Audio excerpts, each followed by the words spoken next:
Attorney Clint in Paris, and you're listening to In Touch News Radio, reality radio, where everybody can be a star. And I'd like to invite to the microphone my co-host, Professor Tony Seabrook. Good morning, Professor. How you doing this morning? Good morning. Good morning. You see, I have my Navy shirt on, so I see that. I said, happy belated Veterans Day. I appreciate And, that. I always represent.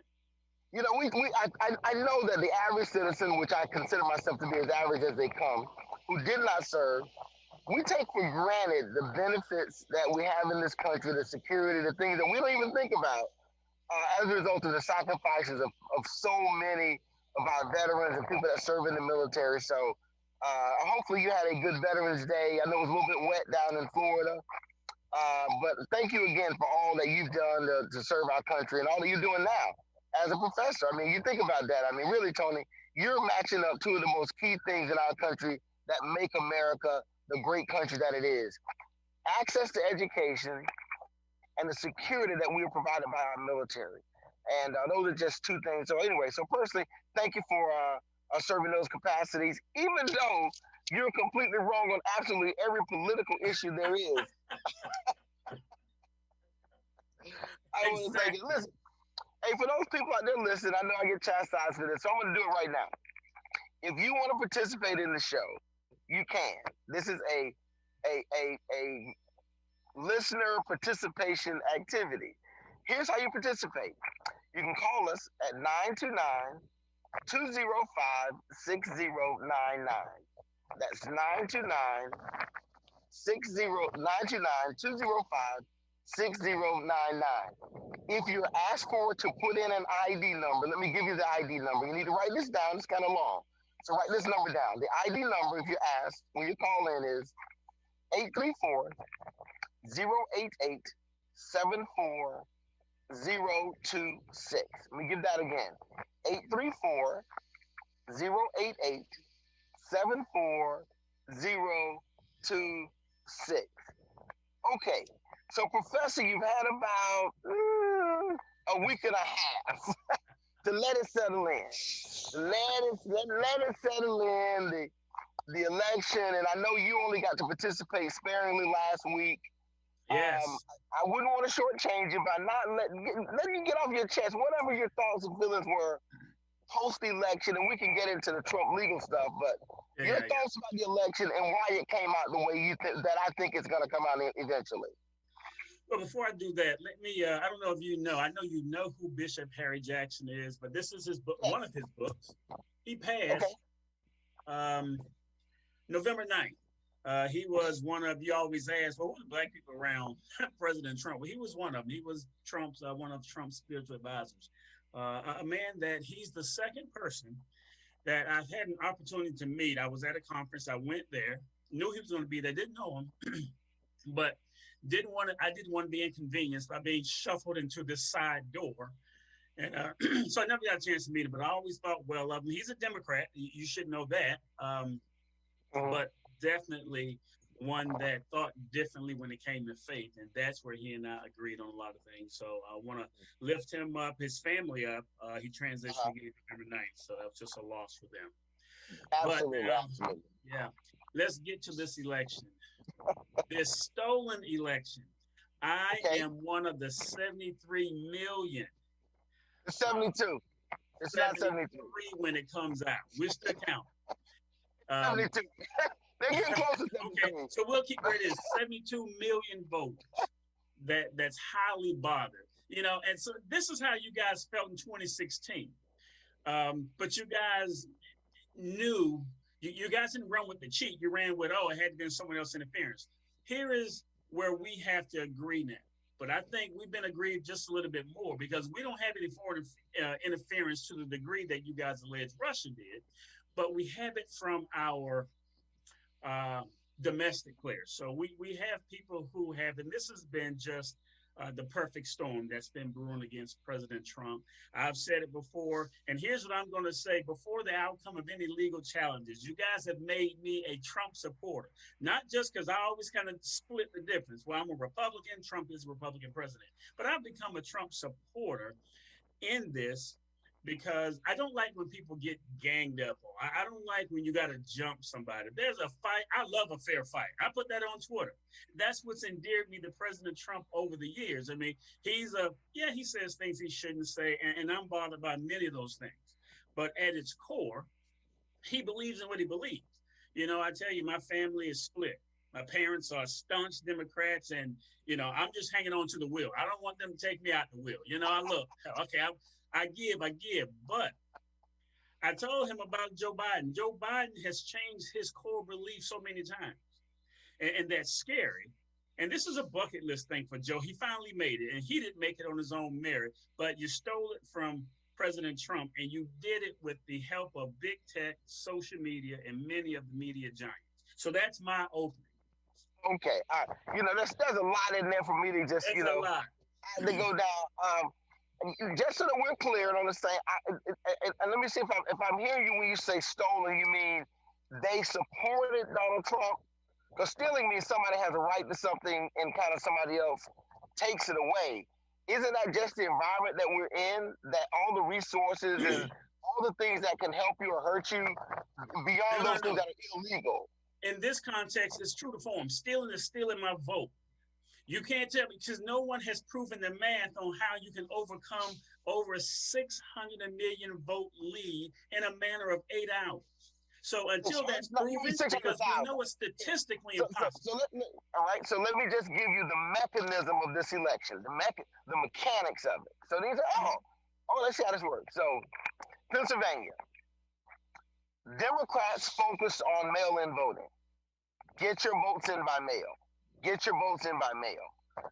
Pennsylvania can't start counting mail-in ballots until the day of the election. You're not supposed to do anything unless on the exterior of the vote package there's a problem already. You didn't sign it, you didn't do something, then they can start the cure process to get it to be a valid vote, but it can't be counted. Let's stay there. The Republicans, based on Donald Trump's strategy, was we're going to go day of, turn out the vote. Show up on day of, turn out the vote. Well, what happened is in Pennsylvania, they have to decide, well, what do we do first? The first votes that got counted were the day of votes. Unlike Florida, Florida had pre-counted the votes, and I'll give you a great example. When they first announced in Florida, it was a much more competitive race. Why? Florida had counted for about 2 weeks leading into the campaign, not just at the moment that the election started. Right. So not the day of the election. So in Pennsylvania, the first votes counted were mainly day of, which were mainly Trump votes. After that, they started counting the mail-in votes. And including the mail-in votes are a very interesting key that you should be sensitive to. And that is your military votes. They also are in that mail-in group that's starting to be counted that way. So because more Democrats voted through the mail, that's why their votes started to go up, and increase. Conversely, let's go out to Arizona. Arizona is a Republican state, generally. And the mail-in vote there tended to be a little bit more Republican. And that's why as you counted that vote longer and longer, that race narrowed down more. Um, that's the simplicity of the count, the mechanism of the counting. That's almost too simple though. You simplified it too much. We know that was the plan. Well, I'm trying to do it for Republicans, so it's simple because it seems not to be getting this. but It's pretty but you're not basic. starting back far enough. They started this under the guise of COVID. And let's not forget what they always say. Who is the scapegoat that they use? Oh, well, African Americans, who they so downtrodden. We need to buff in some time because they can't ever get to the poll. And white folk, they always now they equate Republicans with white folks. And I'm about to get really racial here because that's how you get it going. We know that there are more numerically. We know that there are more registered Democrats nationwide than Republicans. I don't know what state that's not true in individually, but still, that's really not the point. Is what they started. It was a perfect strategy. I mean, it was a perfect strategy. They had But that's lost. not. But the strategy is not thievery. It's a strategy. So that's what I'm trying to say. That's what really kind of bothers me is that I just thought the Republicans got out strategized Well, and they but you got didn't think outworked. that. Well, why wasn't that given to Donald Trump? Why didn't he just out strategize when he won in 2016? But no, it had to be I, Russian collusion. only reason I would go along with that is some of these stuff that came out of our intelligence folks and the number of incidental Russian contacts with the Trump campaign. There just seem to be too many moments where, and Donald Trump himself, when he comes out and says Russia, if you have Hillary's emails, send them out. That to me, I'm not making that up. I'm just following what he's doing. He looked to be trying to partner with them. And so it's Right. easier to sell that message. Maybe it got oversold as an excuse, but at the end of the day, he was the president and he served as the president. So Well, from that that's perspective, how some would say it now. It's convenient for you guys to say, well, he won president, but Democrats spent the first 2.5 years easy. One should say 3.5, but you spent the first certainly 24 months of his presidency denying him, calling him illegitimate. They stole the vote, blah blah blah. But it's interesting now. You guys have an apparent win, and I was gonna say it's probably 90% chance Donald Trump has no victory in this legal battle. I'm one of the ones that's going to hold out hope because I do believe there's been a meddling of votes, and we call it think about theft, this. Okay, so somewhere you're gonna have to find those specific instances of fraud and and say they let's do. have them. So They let's have go them. with that. So that backs us into the Trump legal battles that he's mounting. Right. What's your perspective on the Trump legal challenges and how he's doing so far with that approach, that strategy? Well, my understanding is he's filed them in all the battleground states. I don't think he's going to go anywhere in Nevada, although from what I understand, Nevada can't even count the votes because it's such a mess. That in itself is a problem. But let's look at this holistically.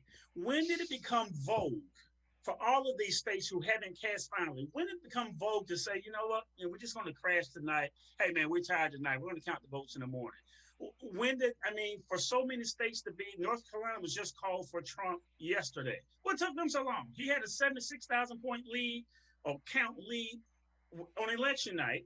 He really only went down to 75, but it took them 9 days and some change to call it because they were trying to deprive him of that psychological thing. But get back to the challenge you asked me. So I think most people will agree, and I'd like to hear your opinion on it because I listened to Judge Alito spoke to the Federalist Group, and I just happened to see that come across my feed. So I Uh-huh. listened to one of his. It was what last night, night before last, or night before last, I believe it was. But he is the one who handed down that ruling that Pennsylvania should segregate or separate, same thing, the late ballots, and that was done for a reason. But in some camps, they say they did it. In other situations, they did not. Well, I think it kind of washes out like anything else. Well, let's go ahead and back that because that's the accusation. They had poll workers writing in backdated to the third. So, well, if I got one that came in on the fifth, I'm just going to say it came in on the third, and there it is. So, anytime you have human intervention, we do that in technology. We like to automate things so it reduces the manual, the human input, and the error. But this is not, at this degree, this scale, this is not human error. This is all out across the spectrum manipulation of the votes. And they can prove it. I am in that camp. They can prove it. So one says, well, why didn't he show it? Well, the reason why it's been a perfect storm, I said, because big tech and social media is the undercurrent. They're going to block, their algorithms won't allow certain things to be shown. And if you don't believe me, for those who think I'm just a conspiracy theorist, especially if you know me to be an IT person, I don't know why you would think such a thing. So I'm going to tell you how you would know. Download and use DuckDuckGo as your default browser. Don't use Google. Use DuckDuckGo and do the same search using DuckDuckGo as you do with Google. You'll see that you don't get the hundreds of thousand results that Google is going to throw at you, and then Prioritizer is going to be on that first page. You're going to get a very limited number. They do that intentionally, and they tell you who's trying to track that sin. When you hit sin, it goes out. So a technical person like me, I'm not easily swayed, but when I look at what's happening, because it just doesn't make sense. But before I give me another 1 minute here, Obama in 2012, in his reelection, lost 5 million votes. He did, so he had 5 million votes less, and he still won. You're trying to tell me Trump, who gained 10 million votes, who carried and caused the House to lose 12 seats. You're trying to tell me that every time, and here's a fact, here's an indicator. When the S&P 500 is in a positive territory, since 19, what is that, 1928, or 80, or 19, whatever that year is, 1920 something, 1928, they predict the outcome 87% of the time. But since 1984, when the S&P 500 is in positive territory, since 1984, it's 100% correct. So you're trying to tell me a guy who can raise demographics, who can get 10 million more votes, which means he outbests Obama, who lost 5. He can get 10 million more votes, the only sitting president in history on both sides to get that number. He loses to a guy who barely campaigned, to a guy that his voters even say, I didn't vote for him. I voted against that guy. That guy won? Come on, man. No one's going to believe that. Only because you guys have a victory. You guys finally got rid of him. But like I tell people, it was at his most weakest moment that you got him. You couldn't get him standing on his 2 feet. This is where that you ganged up on him. This is what endears me to President Trump. And I can understand that, and I'm sure there are tons of people who look at what Donald Trump done and think it is truly, but speak to those numbers. It's just magical. Okay, let me address the numbers first of all. We knew going into this election that voter registration was at an all-time high. In fact, the Republicans led with their voter registration increases. So going into the election, we knew that there would be more people possibly voting.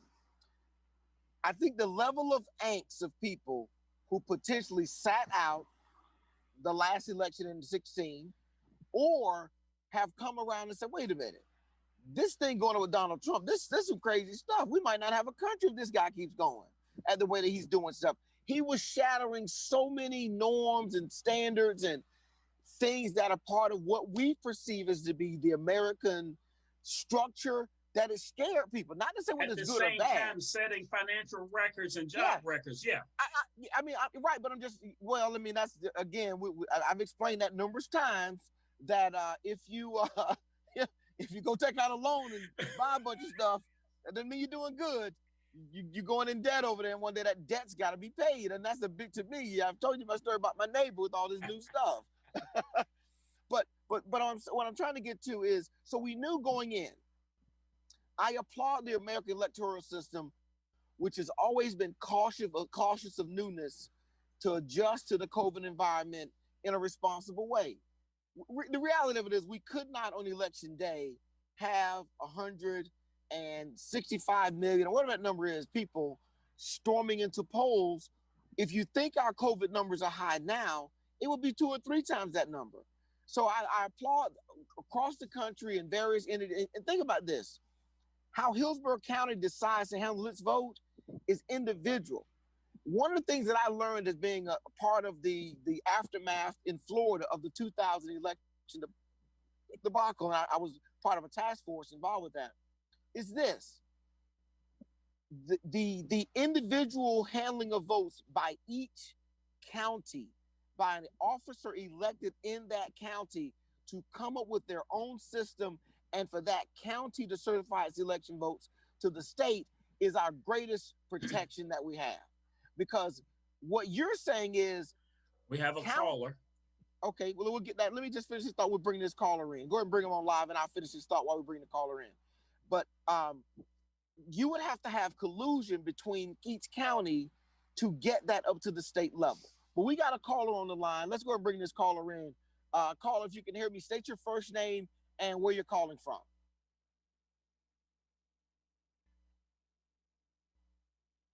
You got him, Seabrook? Yep, he's unmuted. We can hear you. Okay, go ahead, caller. State your name, where you're calling from. Hi, this is Cecilia. How are you all? Well, welcome back, Cecilia. Glad you could be Cecilia. With us this week.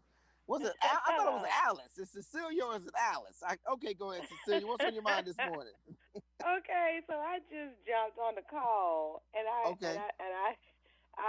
know I'm emotionally responding, and I typically tame myself from doing this, But what your guest is saying is really like it has like touched a complete nerve.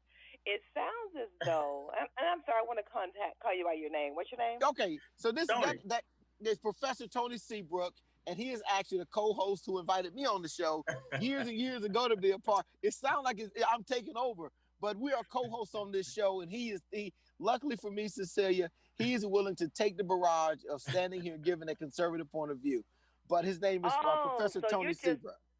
I see. So Professor Tony Seabrook, because I heard you on the Yes. call last week, and I kind of got the same feeling. And then Yeah. today, now that I hear you talking, Yeah, and I it's heard you too. I'm affirmative. glad you called back. Come on, bring it. Okay, Go so ahead. What's on your let me mind, understand. Cecilia? I just want to understand first and get clarity. Are you just giving us a conservative point of view, or are you speaking from your platform, from your own feelings? I love Well, it. it's a little bit of both. Let me tell you why I am conservative, why I left the Democrat Party in 2003. The Democrat Party has proven itself over and over to afford second class citizenship to people of faith. So, to know that, go into a classroom or in a bar or anywhere that some conversation had about traditional marriage, transgender, and have a conversation that's predicated on your belief. Doesn't matter if it's a political belief or your personal belief, it's going to be put down and you're going to be branded a bigoted. They're going to do everything to ruin you. That started happening way back in the early 2000s. We just arrived where we are now. But to better quantify or qualify why I believe in God, family, and country. I say it every time in that order. There's no, you can't get that any other way from me. So when I have conversations, but I'm not a holy roller. Don't mistake me, because then you might hear something I said or done and see me on Facebook and be like, oh, he's a hypocrite. I'm about to say it.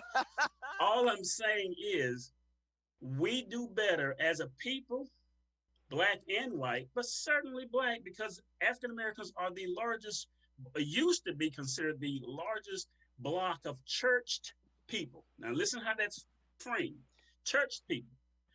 But that's changed over the years. And if you can correlate where African Americans are socioeconomically, that there's a reason why the Democrats still use African Americans for gain. So anytime there's an issue, let's bring in the COVID. Guess why we have to do these things? Because African Americans, their physical makeup is such that they're too sick. We need to do this because African Americans fare worse here. African Americans fare worse there. We need early voting 6 weeks long because African Americans can't get to the poll. I, as an African American, am offended. It bothers me anytime someone uses my race as a pejorative. I can't do something because I'm black. But you guys dress it up. And by you guys, I mean Democrats. It's dressed up. So, no, we're serving this block of people. You can miss me with that every day and twice on Sundays. Well, good enough. So, Cecilia, did you have a question for the I really want to. professor? Oh, I definitely have a response because I heard you mention Pastor Seabrook, you guys last week, and I put that in my notes, and I was going to reference that. But I want to go ahead and stick to some of the things that you said. Mm-hmm. I believe you initially started out by saying that the democratic system uses the religiosity of black folks. Is that right? Because well, I it didn't has say they use enabled it. No, no, them. no. No, I didn't say they use it. I'm saying African Americans used to lean on their faith more. But over the years, the Democrat Party has said, no, that's not so much. We help you out more than your faith. That's where I think it's gone.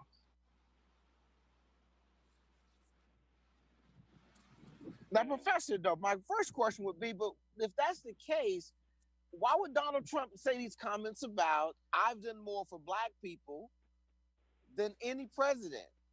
He should be referencing your faith has been the thing that has lifted you up.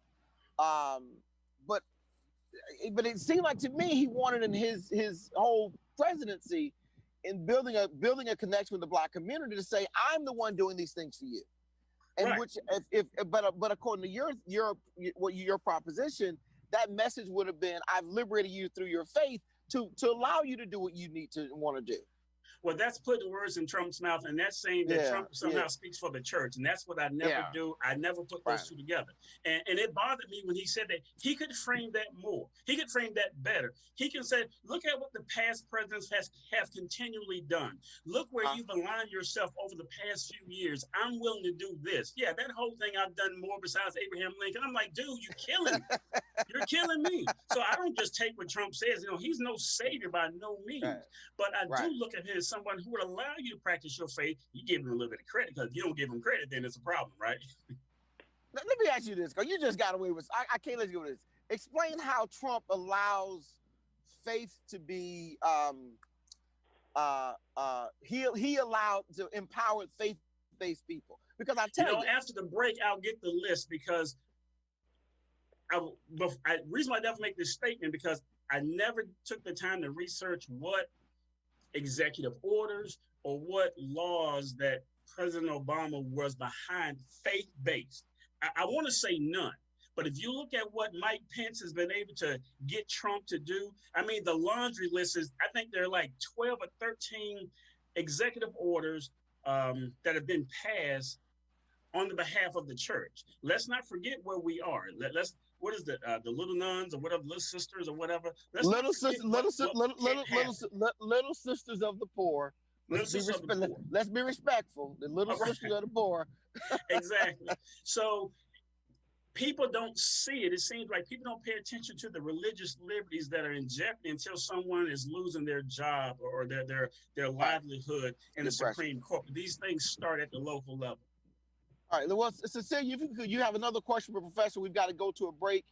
Should you have any other questions for the Professor right now, or me? Feel free. I'm still stuck on.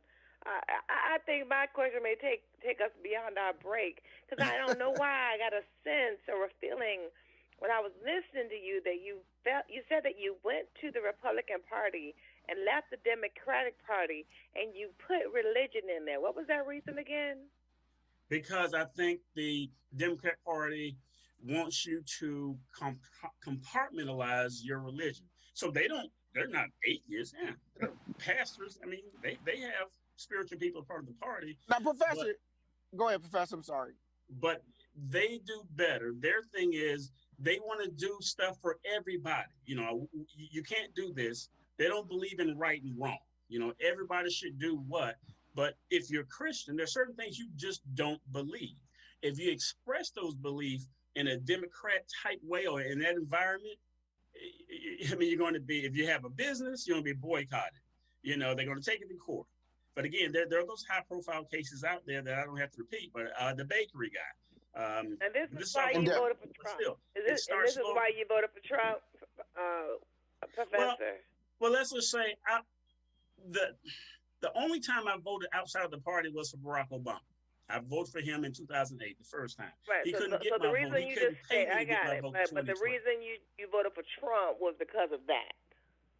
No, Trump is a Republican. But listen to what I'm saying. For some reason, here's what, and when you said this last week, and if I look serious, I am, but I'm not angry. I just talk this way. I don't know why. I can't see you. I'm not looking at you because it gives feedback when I'm on both. Well, I'm looking at you, and you look like an angry black man. Let me say it this way, because we got a minute.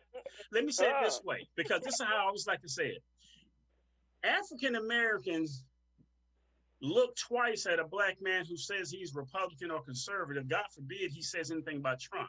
They don't look twice at an African American man on Monday who's a man, but Tuesday say he's a black woman. They kind of let that go. You don't even say anything. You don't question the obvious.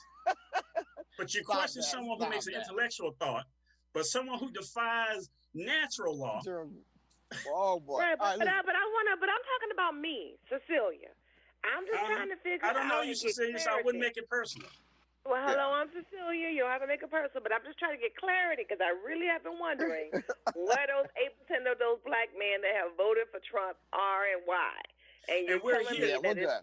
We're here, and guess what? You're going to see more of an exodus, because anytime when you don't take someone's thought process into consideration, when you minimize it too, well, they Uncle Tom or somebody, or they're scared. When you minimize people's intellectual capacity, Just like a woman. What do you tell a woman? If he doesn't respect your mind, leave him. And that's what I see in the So what I Democrat think I Party. hear you saying is you voted for Trump because of the way you feel for that one area about religion, because of that. And you were able to put a scarf over your head about the other things that I know Trump is dead wrong about.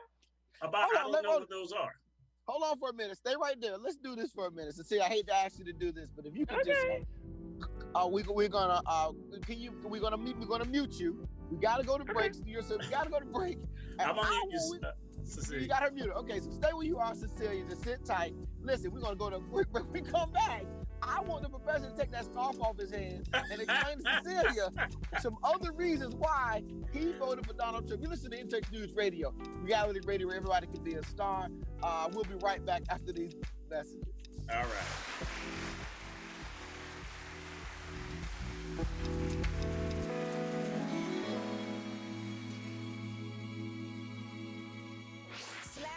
Trap Talk, Just Talk with Madam CJ. Right here on InTouch Radio every Thursday at 7 p.m. Talk to me, baby. Trap Talk, y'all, on InTouch Radio. It may be hard to believe, but people just like you are already saving money. FeedThePig.org makes it easy. Their simple savings plan teaches you how to start saving without going overboard, so you don't need to start foraging wild berries. I was skeptical, but these are actually pretty good.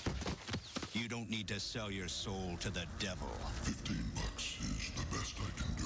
You just need FeedThePig.org. Don't get left behind. Get tips and tools at FeedThePig.org. Brought to you by the American Institute of CPAs and the Ad Council. Welcome to Calvin's Barbershop. You all gotta see this. I don't even want to know what you're looking at on that phone. Well, you should. I was learning about the dangers of high blood pressure and that we need to get ours checked regularly. High blood pressure can increase the risk of heart attack or stroke, but this text program can help keep it at a healthy range. Just text Barbershop to 97779 to sign up. I'll get right on it as soon as I'm done with this baby panda video. Text Barbershop to 97779. A message from the American Heart Association and the Ad Council. You've been injured, you deserve help from an attorney that knows how to handle your injury claim. This is attorney Clinton Paris from the law office of Clinton Paris. For over a decade, I worked for insurance companies, and now I use that knowledge and experience to help people that have been injured. For a free consultation, call me, attorney Clinton Paris, at 813-413-7924. That's 813-413-7924, or at parislawoffice.com. At the law office of Clinton Paris, we take the pain out of being hurt. Offices, Riverview.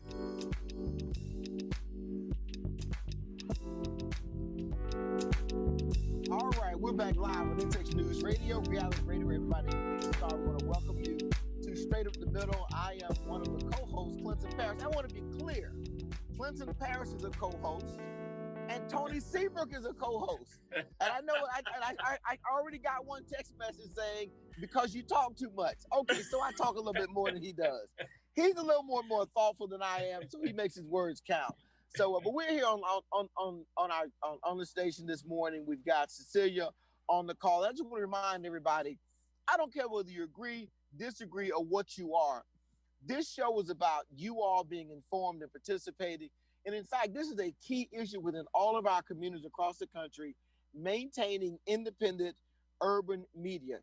InTouch News is a full suite of media services in addition to the online version, which you can listen to at intouchnews.com. There's also a periodical newspaper that comes out in print, and it's a major player in our local community and what happens and how things information get out to people. So I encourage everybody, please support your local independent urban radio stations. They're essential to people getting out messages and information.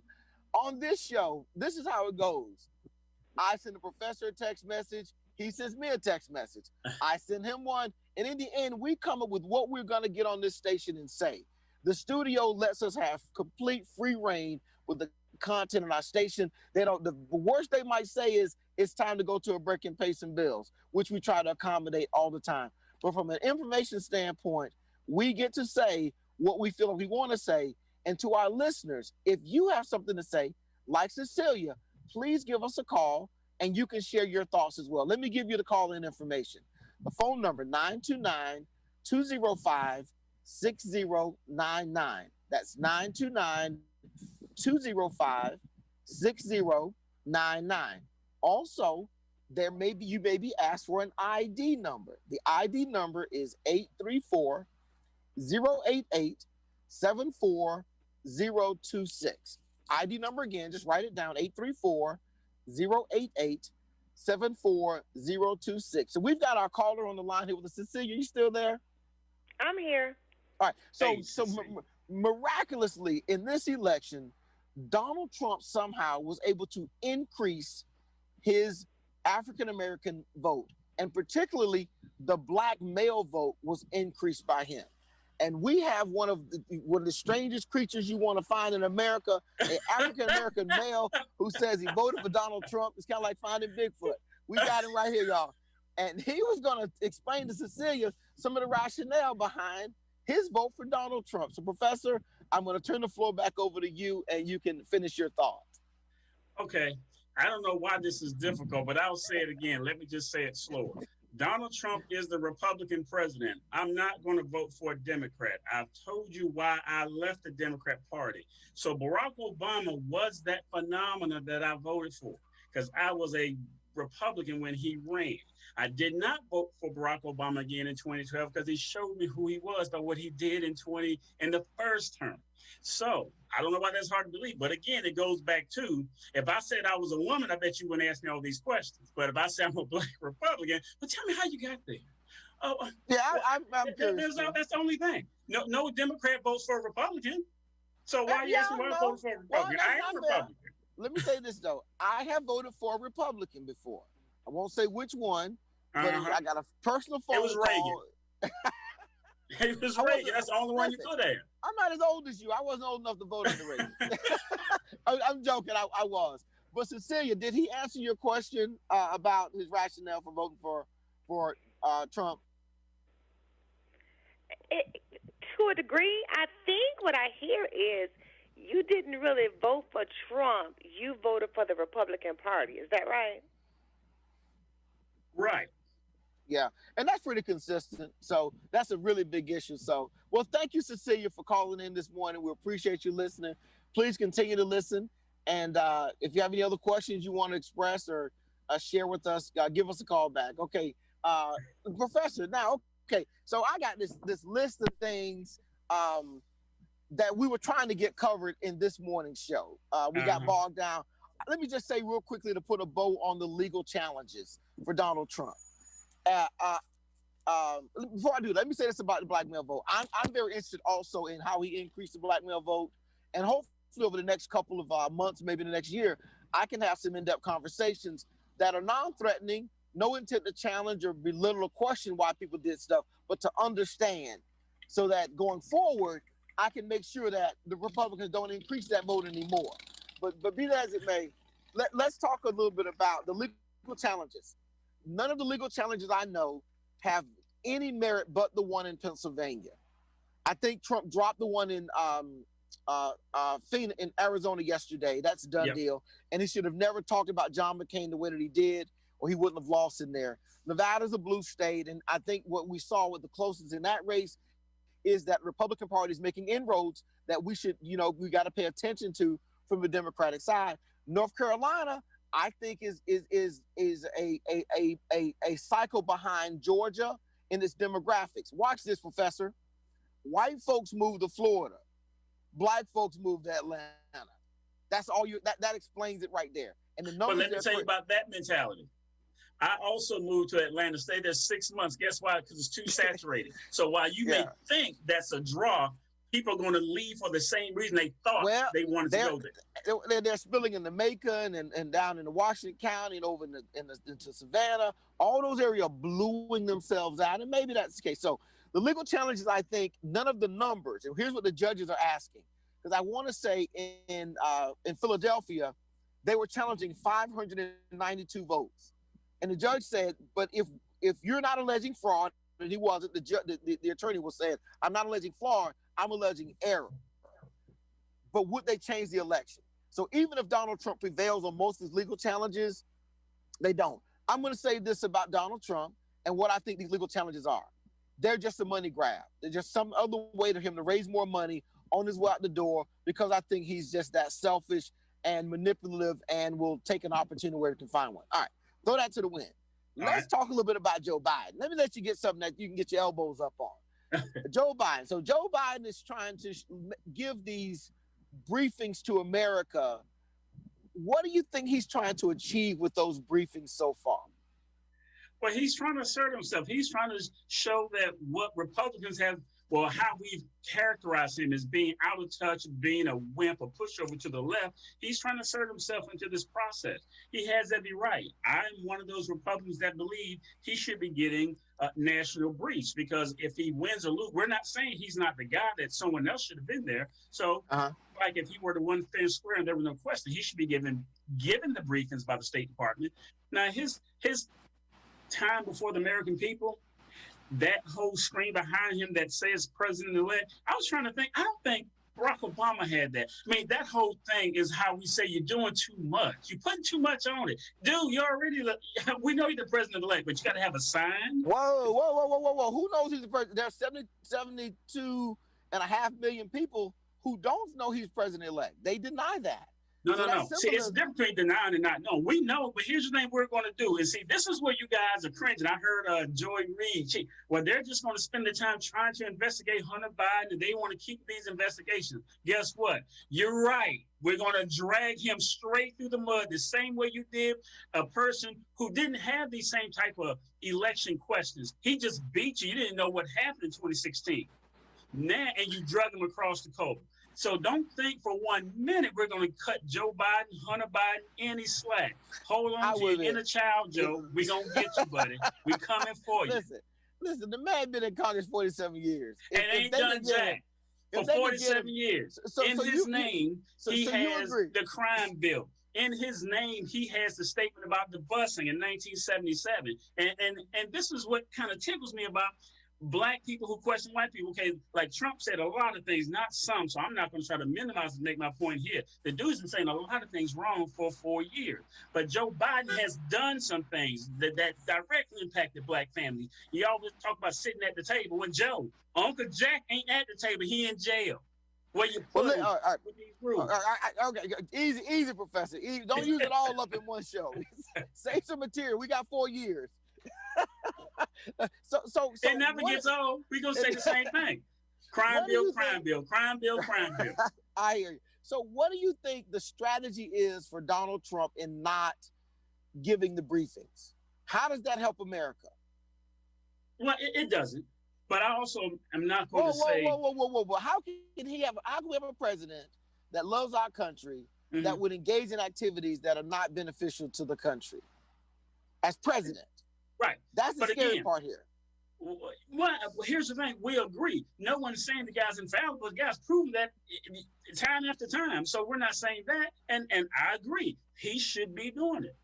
Doesn't mean that America is not going to crumble as a democracy. We're not going to lose our national presence. We're not going to have, it's not that we're not going to be able to provide security for our country. Our bases aren't closed. Well, hold on for a minute. Wait. Well, the 911 Commission found that the delay in George Bush getting the transition and briefings and things of that nature up to speed put them behind the curve and may have resulted in them missing some keys leading into the 9/11 attack. Well, so that was a convenient report. I'm not disputing that because I'm military, right? Ex-military. It's in the report. But here's the thing. When you come after the fact and give me a report that kind of makes your point, come on, you can engineer. But it's in the report. No, well, I don't sit around quoting the 911 Commission report. I don't know it that well. But when this came up, somebody who's more knowledgeable probably pulled that out. But let me say this, though. Let me ask you this. Let me see if I can get your mood lifted back up for the day. Okay. Republicans outperformed or overperformed in the election in general. Can you help me with that? What do you think they did right that resulted in that when the president, of course, fell off? Okay, here's the thing. Here's what they did right. They rode his coattails. No one that won a seat won denying association with President Trump. None of them. President Trump pulled all of them over that line. So that's why a number of them, once they got there, it dawned on me the next day. They couldn't turn around and say, you know what, this was fraudulent. I mean, many of them won. The House lost what? At this point, is it 14 seats? I don't want to lie. 14 seats. So that majority is awful thin. And Nancy may not be there very long, but that's not what you asked me. Just to get back here, Trump won. Trump should have won. I think there's some people who did not vote, but this whole down ballot thing, you're going to lose the majority in the House. You're just going to vote for Joe Biden and not vote down ballot. There was some 450,000 Joe Biden only. So it just doesn't make sense. I think it goes the other way. The House needs to care. Like that. Listen, man, I'm going to send you a pill over there to take it a little bit. I don't think I've ever seen you this animated. Man, I'm telling you. But just to think to say, well, what did the House do? The House, they didn't do anything. Trump was the one that campaigned. Trump was the one that increased his voter base by 10 million. He should have won. We're going to figure out why that didn't happen. I think it's an up ballot. I think first, all politics start local. And I don't think the president carries certain candidates. I think if you have the right local candidate, he then carries it up. And I think the Republicans did a great job recruiting some really, really talented women who touched on that suburban women crowd, the charter school concerns, and they were able to win those. The majority of those flips, they were women, bringing in Hispanics in South Florida. It's historical. You're right. It's historical. But that was catered to that specific vote. And Donald Trump had just personality-wise, his use of profanity, and I'll say this, his lack of a demonstration of Christian values in his comportment, I think turns suburban women off. I think people are tired of hearing him say he supports religious freedom. He supports religious freedom. I don't know, because I don't know that it's not free, but he talks about that and he gives things that are, but his personal comportment is inconsistent with Christian values. The language he uses, the way he talks about other people. Let's keep that there. When in 2016, when the pollsters got it all wrong, when they found out they were really just lying to try to think the guy wasn't going to win, they had to figure out why these people vote for him. And if you put that in the same context, how did he get 10 million more? He's going to be a top if the next president does not. But think about this: the entire electorate increased. The Republicans had, I think, 2.5 million volunteers out registering voters. You increased your electorate. The thing that you all weren't, nobody paid. You were thought you were running so far ahead of the pack.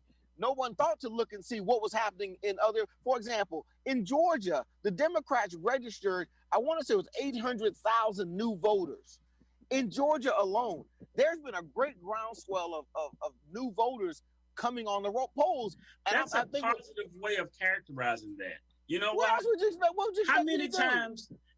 Come on, because look, I lived in the hood for a lot of years. How many times someone knocked on your door telling me, we want you to vote? Man, you don't get away from anybody got time. I voted already. Right? Try to stop it. So here's the thing. That someone filled out those ballots to try to say it was a groundswell, I think it's just a positive spin on it. Because you guys were surprised that he won. You can't tell me you weren't surprised. So, Biden won, you mean? Whoa, time out. No, Biden has been leading Trump since he became the nominee. There's no surprise that he won. I don't think anyone. Wait a minute. Wait a minute. If you looked at that, did you watch the election night? Just a minute. I'm surprised that Trump is this close to him. You're my first of the 72.5 million. I'm going to be interviewing a lot more of these people to find out how are y'all still over there. But you know, I'm surprised it's this close. And the argument the pollsters is you guys got it wrong. Trump was supposed to lose Florida. He was supposed to lose a lot more than what he did. And in fact, that's not the case. He turned out that he picked up. But all right, so quick, we're about out of time. I got a couple more things I need to get your opinion on so that people can be properly informed. Okay, COVID numbers are skyrocketing. How do we politically now handle dealing with getting the numbers back under control? I'm not going to use the word lockdown. I'm going to explain because I think there's very little authority for that. How do we get this under control politically? I don't know why you won't use it when the party leadership is using it. I don't know why you're trying to say I'm not going to say it. No. The conservative media is using it in reference to Democratic Party leadership. I watched Biden say it out of his mouth. I watched him say it. I watched Cuomo say it. He's not using the word lockdown. Nobody. I watched Lightfoot say it. No one using the word lockdown. No, that's Republican. That's conservative media using the word lockdown because the federal government. Okay, The so federal what government you're has saying very is little authority. Okay, so let's just go. What are they going to do about it? Short of a mask mandate, I guess I wouldn't quarrel with the mask mandate, but a 4 to 6 week lockdown is what I believe Joe Biden is talking about.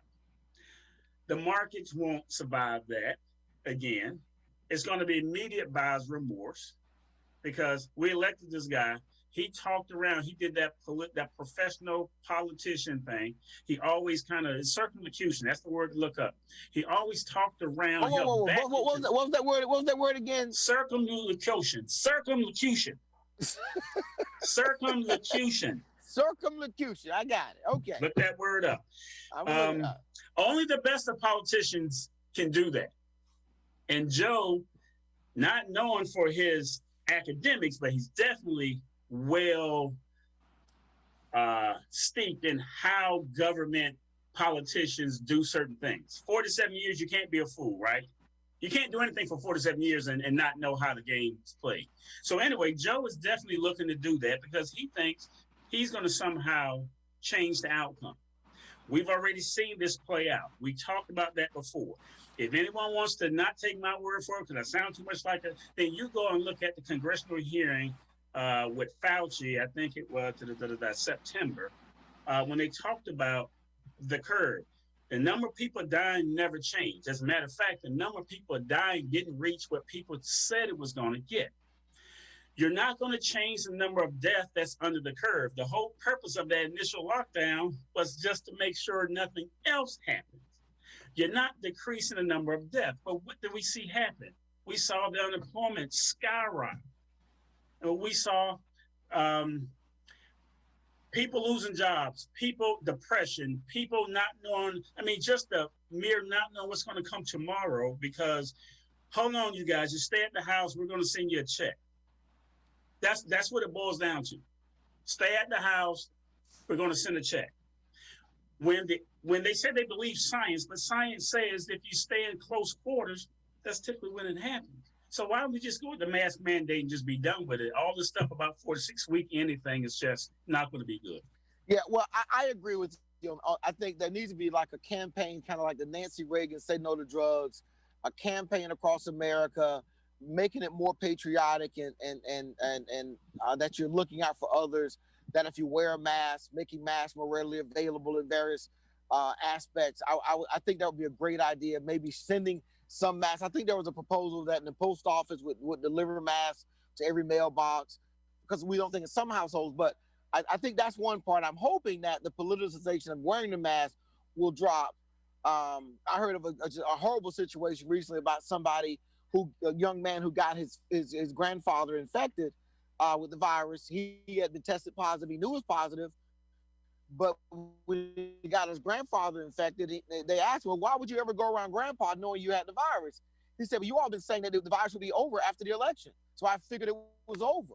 And that's the idiocy of which some people are living, that they need to be educated, that no, we still have to deal with this virus in a responsible way.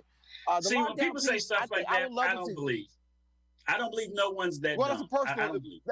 Hold on, that's the crazy part. But it's a personal anecdote of what could explain to me, not some like remote situation. Someone personally came to me and was upset with their family member because this had occurred.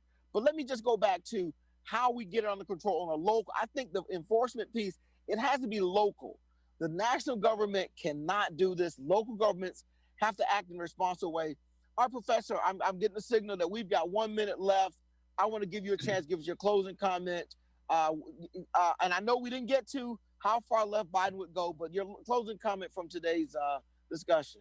Well, I'm hoping next week is going to show Rudy Giuliani and the team Sidney Powell. I hope they drop this evidence that they've been alluding to. Don't believe what you haven't heard because you've counted Donald Trump out for 3.5 years. The guy's shown you that, he can take those big blows. So if he managed to get to the Supreme Court and we can get Georgia, it's a done deal for Biden.